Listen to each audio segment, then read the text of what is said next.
For more on Zika, I'm joined now from Dallas, Texas by Dr. Seema Yasmin. She's a staff writer from the Dallas Morning News and a professor of public health at the University of Texas at Dallas. Thanks for joining us. Thanks for having me, Jessica. So put the risk into perspective for us. If someone isn't pregnant or not really trying to get pregnant, how risky is it for them to contract Zika? Well, I'm glad you mentioned pregnancy up front because that's where the guidance is clear. So if you know you're pregnant or you know that you're going to try and get pregnant in the near future, then it's quite crystal clear. The advice is don't go anywhere where there's Zika outbreak, whether that's the Olympics in Brazil or whether it's to parts of the Caribbean. Now, if you don't know that you're pregnant and if you're not trying to get pregnant, then really the onus is on you to try and figure out and to weigh the pros and cons of traveling or delaying your travel plans. We have to keep in mind that for most people, the symptoms of Zika, they're quite mild. It's just a few days, maybe 5 days of rash and red eyes, nothing too severe. Yeah, actually, a lot of people don't even feel the symptoms, right? I mean, 4 out of 5 people I read don't even experience the symptoms, so they don't even know if they're carrying it. You're absolutely right. It's only that 1 in 5 people we think that will even know that they have the infection, will even know that they're sick. For the rest of them, they won't even know. But that's concerning in another sense, Jessica, because just last week there was a case report out of Brazil where a baby was born with a birth defect and severe disability to its eyes. They checked the baby for Zika, found out that it did have it, and then said to the mother, well, did you know that you had Zika? And she said she had no symptoms of any illness during her pregnancy. So that's worrying too. So then do you recommend that anybody going to the Olympics basically behave as though they're going to get it and take the necessary precautions that the WHO is recommending?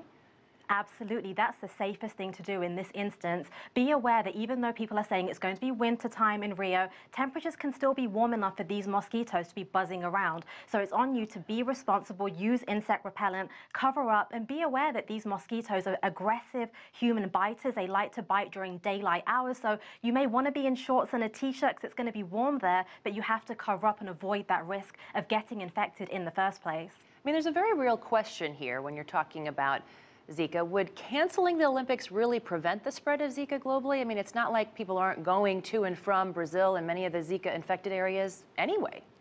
Well, that's what the World Health Organization has been saying for a few months now. And as you mentioned, they had a meeting of their emergency committee just this morning. And they said the same thing. They said, look, we know that about 500,000 international visitors will go to Rio for the Olympics. And that sounds like a lot, but it's still a drop in the ocean compared to the overall number of people that will travel to Brazil anyway. So they say it's not going to impact the international spread of this disease. But I've also spoken to scientists and doctors on the other side of this argument. And about 200 of them, in fact, signed their names to a letter urging the World Health Organization to either move or postpone the Olympics. And they say that having that many people travel to Brazil and then go back to their home countries all around the planet could intensify the speed of this outbreak.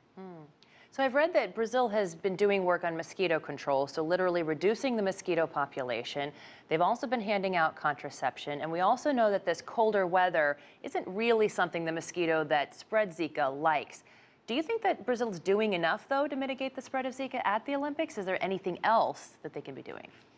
They're certainly doing a lot, including the biggest mobilization of Brazilian military in history. A few months ago, nearly 250,000 Brazilian troops were sent out across Brazil to try and get rid of these mosquitoes and also to spread awareness, to give people information about how to avoid becoming infected in the first place. So they have been doing a lot, but there's a couple of things to mention here. One is that these mosquitoes are notoriously hard to get rid of. You can spray and spray as much as you like, but they need very little water in order to breed. Imagine that you have a bottle cap from a soda bottle. Just that little water is enough for these mosquitoes to start laying eggs. The other thing is people keep saying, well, it's going to be winter, it'll be cooler, but bearing in mind, just last August, we saw more cases of dengue fever in Rio, which is Zika's cousin, if you like. It's also spread by the same mosquito.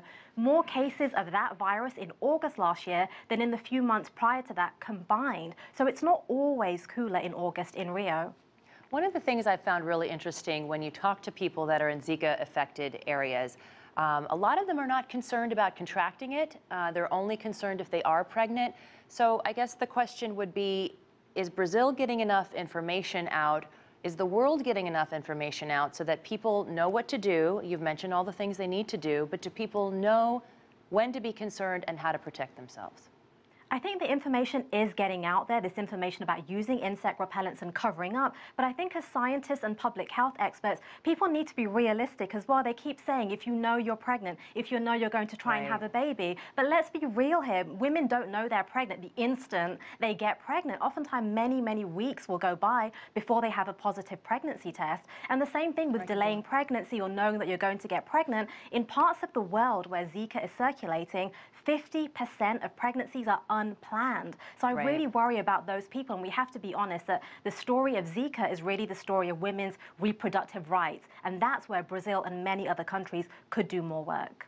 Well, you also talked about a lot of the things that Brazil is doing right, but I do wonder, you know, with the current economic condition that Brazil is already in, do they need the tourism dollars in the end from the Olympics to ultimately have a long-term plan against Zika? I mean, could it actually be economically harmful to them to cancel the Olympics?